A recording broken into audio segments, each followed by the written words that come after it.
Hello students, we have already finished the few steps of agricultural practices, that is preparation of soil, sowing, adding manure and fertilizers, irrigation and protection from weeds.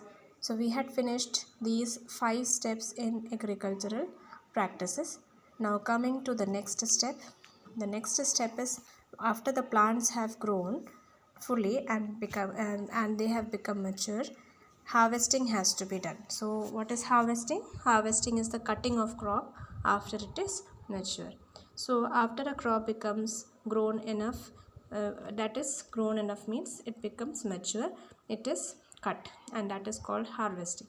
Now crops are pulled or cut close to the ground. You might have sometimes, some of you might have seen the harvesting being done in the fields, in that the crops are pulled or they are cut close to the ground, and it takes around 3 to 4 months for a cereal crop to mature.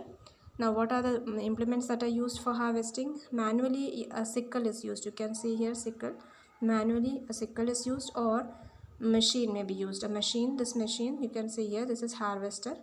This is used to harvest. This is the modern technology. It saves time.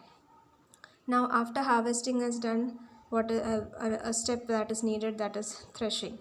Now what is threshing? It is the separation of grain from the chaff in the harvested crop. So you might have seen an outer covering in rice and all, there is an outer covering. Rice, wheat and all, there is an outer covering. So that outer covering is called chaff, which becomes dried, and the grain has to be separated from that chaff. So that is called threshing. And threshing is carried out by a combine, which is in fact a combined harvester and thresher. You can see here, from here the harvesting is being done, and from here the chaff and the grain are being separated. So both the things occur simultaneously, so the time is not wasted. Okay, then winnowing you might have heard, you have studied in 6th standard winnowing. With it is done in small scale in houses and all. So the farmers with small holding and of land, sorry, this is land, separate grain and chaff by winnowing. So farmers which are those who don't have much money and those who cannot afford this harvester, they have to use a simple way of separating grain and chaff, and that is winnowing. Now you have this harvesting, it is usually celebrated as a festival in India. You have heard of many festivals that are celebrated in India, which is called harvest festival. And this is your homework for today, that is you have to write the names of some harvest festivals celebrated in India. Okay, you know it very well, you have studied in your earlier classes.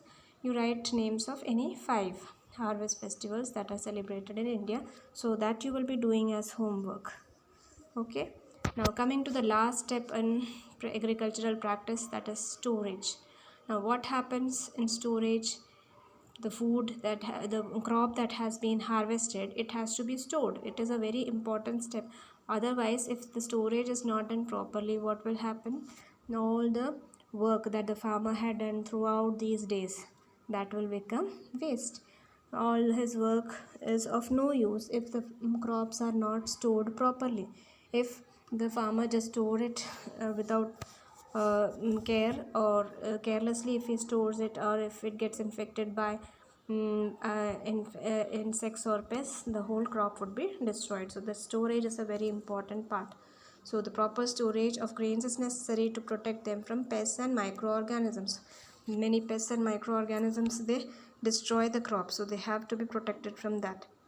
If freshly harvested grains are stored without drying, they are spoilt by organisms.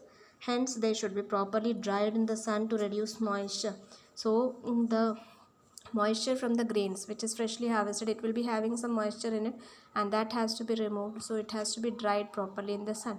In this context, I'll tell you 2 things: moisture and humidity. Moisture and humidity, these are 2 different words.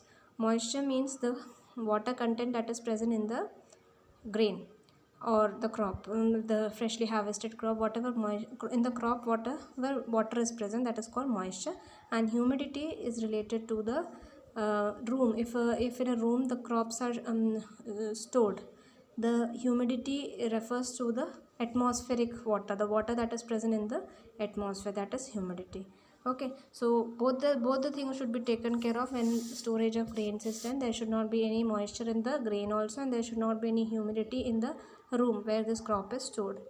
The farmers store grains in jute bags or metallic bins.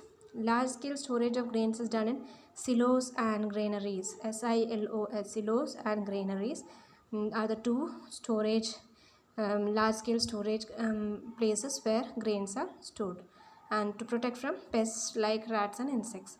Now in at home also, you might have seen your mom keeping some dried leaves or some other home remedy for protecting the rice or dal and all in your houses. So similarly, dried neem leaves, they are used for storing grains at home. At home, we can protect our grains from the when we in some houses large scale or for 1 year together rice or wheat is bought. So in that case, they have to be stored properly. So the dried neem leaves can be used to protect them. In big godowns, chemical treatment is done. Now the last topic that is left here is animal husbandry. Animal husbandry is the rearing of animals on a large scale and providing them with proper food, shelter and care. When we take care of animals on a large scale, that is called animal husbandry. And its example are cattle rearing, poultry farming, pisciculture and beekeeping. Cattle rearing means related to cows, cows and bulls and all. Again, cow gives milk. There are cattle which help to carry loads. Bulls, they help to carry loads. So all that comes under cattle rearing. Poultry farming related to taking care of hen, isn't it? Hen, your chicken and all you get, that is because of poultry farming. Again, poultry farming is done for two reasons: for egg and for meat both. Pisciculture is called fish farming, and beekeeping, that is fish farming. You know, fish is an edible food for in many states. Okay, so that is pisciculture, and beekeeping is rearing of the bee to produce what? To produce honey. So this is a small topic here, animal husbandry. You will learn in detail in higher classes. So that's all with this chapter. We finished this chapter. We have studied the different steps in agricultural practices. The first one that we studied was preparation of the soil. The second one that we studied was sowing. The third that we studied was adding manure and fertilizers. Then we studied about irrigation. Then we studied about protecting from weeds, and then harvesting. After harvesting, storage. Till here we had studied the different steps in agricultural practices. Now what you have to do is try to answer the questions of the exercises which are given in your textbook. Thank you.